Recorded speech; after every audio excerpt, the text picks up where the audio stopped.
তারাপীঠ মন্দিরে আমরা সন্ধেবেলা পুজো দিয়ে যখন বেরিয়ে আমরা সোজা চলে গেলাম মহাশ্মশানের দিকে। দিনটা ছিল শনিবার, তার মধ্যে অমাবস্যা। পুরো শ্মশান অন্ধকার, কিন্তু তার মধ্যে মোমবাতি আর হোমযজ্ঞের যে আগুন, তাতে জল করছে এই মহাশ্মশান। তারাপীঠের মহাশ্মশান কিন্তু একটা ভয়াল রূপ শ্মশানের, কিন্তু তার মধ্যেও ভীষণভাবে পবিত্র। সব কিছুই বিশ্বাসের ওপর নির্ভর করে। বিশ্বাসে মিলায় বস্তু, তর্কে বহুদূর। এখানে অসংখ্য তান্ত্রিক সাধনা করছেন, কিন্তু কতজন সঠিক আর কতজন বেঠিক এ বিচার করা বড় কঠিন।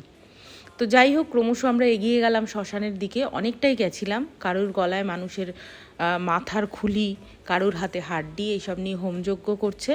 তো সেগুলো দেখে একটু গা ছমছম লাগছিল। তবুও শ্মশান ঘুরে আমরা দেখলাম, কেননা তারাপীঠে এলে মহাশ্মশান ঘুরবো না এটা তো হয় না।